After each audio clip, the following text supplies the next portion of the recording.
এবং স্বয়ং কৃষ্ণ পর্যন্ত ওই ভোলানাথের চরণ পাবার জন্য লালায়িত। তাহলে কত বড় ভক্ত আমার পরম বৈষ্ণব বাবা ভোলানাথ, যার জন্য যার চরণ পেতে চাই আমার ভগবান স্বয়ং কৃষ্ণ। কেন পাবে না জানো?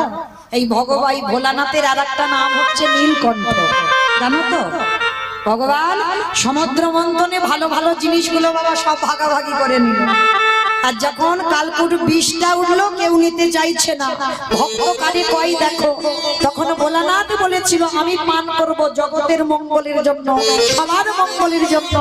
আর যখন পান করেছিল বাবা ওই কণ্ঠে বিষটা আটকে গেল, কণ্ঠ থেকে নিচে নামে, যার জন্য তো নাম নীলকণ্ঠ।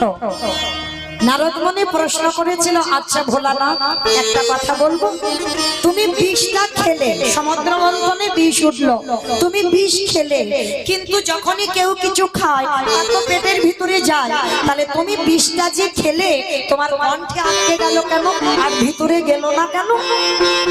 কথাটা শ্রবণ করে ভোলানাথ বলেছিল, ও হে দেবর্ষি নাগা,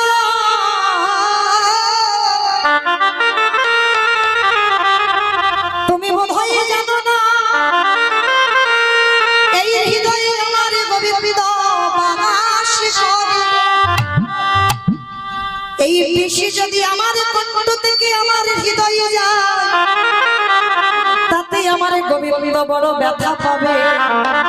তাই ও হে দেবর্ষি, আমি কণ্ঠে আটকে রাখলাম বিষ, আমি নিচে নামালাম না, কেন আমি কষ্ট পাবো, আমি দুঃখ পাবো, আমি ব্যথা পাবো, আমি বেদনা পাবো। আমার কৃষ্ণ জানা যেন সুখে থাকি বলে আমি জানো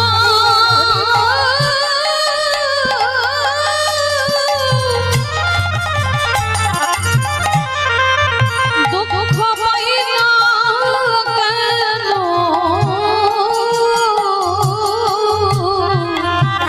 আমার কৃষ্ণ জানো যেন সুখী থাকে। শুধু এ ঘটনা নয়, যে ব্যক্তি মারা যায় না বাবা ভোলানাথ তার দরজায় দাঁড়িয়ে থাকে। বাবার তো খুব প্রিয় জায়গা শ্মশান, তাই না? খুব প্রিয় জায়গা শ্মশান। কেন শ্মশান জানো? ভোলানাথ ভক্তের দুয়ারে দাঁড়িয়ে থাকে। তবে যেমন তেমন ভক্তের দুয়ারে নয় বাবা, যদি কৃষ্ণ ভক্ত দেহ ত্যাগ করে সেই ভক্তের দুয়ারে দাঁড়ায়।